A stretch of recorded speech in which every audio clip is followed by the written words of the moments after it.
안녕하세요.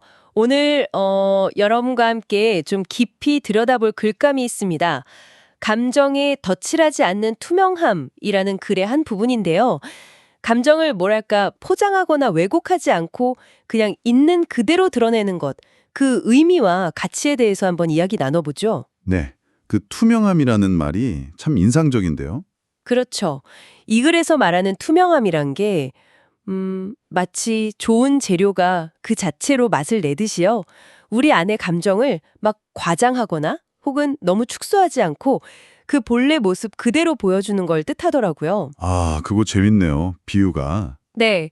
뭐랄까 인위적인 필터 없이 그냥 자연광으로 찍은 사진처럼요. 아하, 그래서 이번 탐구를 통해서 이 감정을 덧칠하지 않는다는 게 왜 중요하고 또 이게 우리에게 어떤 생각할 거리를 던져주는지 좀 알아보려고 합니다. 네, 좋습니다. 어쩌면 이게 조금은 날카롭게 느껴질 수도 있을 것 같아요. 그 진실함이라는 게. 하지만 그 속에 숨겨진 어떤 힘을 발견하는 시간이 되길 바랍니다. 자, 그럼 이 글 한번 같이 풀어볼까요? 네, 먼저 글에서 계속 나오는 표현인데요. 감정에 덧칠한다. 이게 정확히 어떤 의미일까요?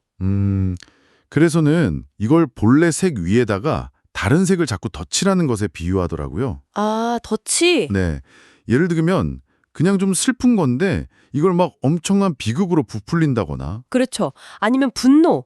정당한 분노일 수도 있는데 맞아요. 그걸 아주 파괴적인 폭력으로 표현하는 식으로요. 네, 감정의 어떤 본질, 그 메시지를 가려버리는 거죠. 비유가 또 나오던데요. 뭐 악기 소리 얘기도 있었던 것 같은데. 네, 악기 본연의 소리가 있는데 거기다 너무 과도한 효과, 이펙터를 거는 거죠. 그럼 원래의 그 섬세한 울림은 사라지고 뭐랄까 순간적으로는 강렬해 보일 수 있어도요. 네. 결국엔 좀 피상적이고 인위적인 느낌만 남기 쉽다는 거죠. 감정의 진짜 메시지가 희석되는 거예요. 그렇군요. 그럼 반대로 이 덧칠하지 않은 감정.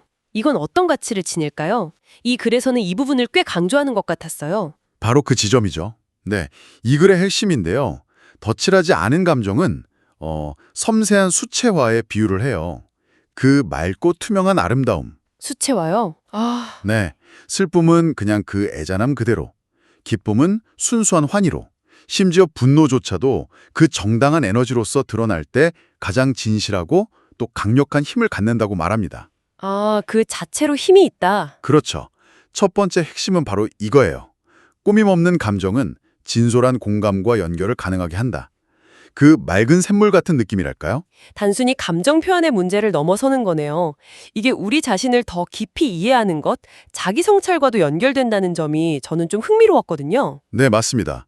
자신의 감정을 이렇게 피하거나 왜곡하지 않고 그냥 있는 그대로 딱 마주하는 것. 그게 중요하다고 이야기합니다. 마주한다. 네, 이게 자기 성찰의 시작점이 된다는 거죠. 근데 그 감정을 직면한다는 게 구체적으로 어떤 의미일까요? 사실 좀 불편한 감정도 많잖아요. 외면하고 싶고. 물론이죠. 쉽지 않죠. 하지만 이 글에서는 그 과정을 마치 현미경으로 세포 들여다보듯이요. 자신의 내면을 아주 정밀하게 관찰하고 이해하는 과정으로 비유해요. 아, 현미경이요. 네, 왜 이런 감정이 들까? 이 감정의 근원은 뭘까? 이렇게 탐색하는 거죠.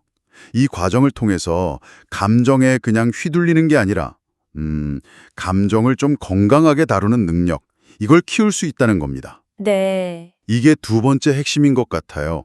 감정을 정직하게 마주하는 것이 성장의 토대가 된다. 듣고 보니까요, 감정에 덧칠하지 않는다는 건 결국 진실함의 아름다움을 추구하는 거네요. 어찌 보면 좀 예술적인 태도 같기도 하고요. 맞아요. 그런 면이 있죠. 하지만 솔직히 그 날 것 기대로의 감정이라는 게 때로는 좀 당황스럽거나 불편하게 느껴질 수도 있지 않을까요? 정확한 지적이세요. 바로 그 불편함. 그게 또 중요한 부분이죠.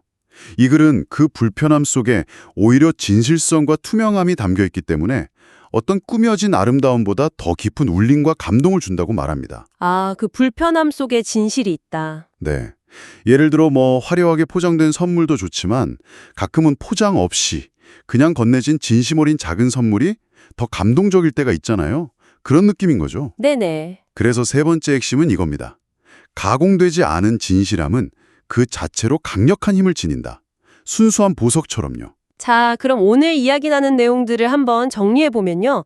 결국 감정을 왜곡 없이 투명하게 드러내는 행위, 그 자체가 강력한 힘과 아름다움을 가지고 있다는 거네요. 네, 그렇죠. 그리고 그게 진정한 관계를 가능하게 하고 또 우리 자신을 더 깊이 이해하면서 성장하게 만드는 그런 기반이 된다? 이런 말씀이시고요. 맞습니다. 이 이야기가 여러분께는 어떻게 와 닿으시나요? 혹시 최근에 자신이나 주변 사람이 감정에 좀 덧칠하고 있다, 이렇게 느꼈던 순간이 있다면요, 이 글의 관점이 그 상황을 좀 새롭게 보게 만들 수도 있을 것 같습니다. 마지막으로 이런 질문을 한번 던져보고 싶어요. 여러분이 평소에 자주 덧칠하거나 아니면 애써 누르는 감정 하나를 떠올려 보시면 어떨까요? 네, 만약에 그 감정을 아주 잠시라도요, 그냥 그 가공되지 않은 형태 그대로 마주하도록 스스로에게 한번 허락한다면 어떨까요? 그 순간 여러분 자신 혹은 그 상황에 대해서 무엇을 새롭게 발견하게 될지 한번 조용히 생각해보는 시간을 가져보시면 좋겠습니다.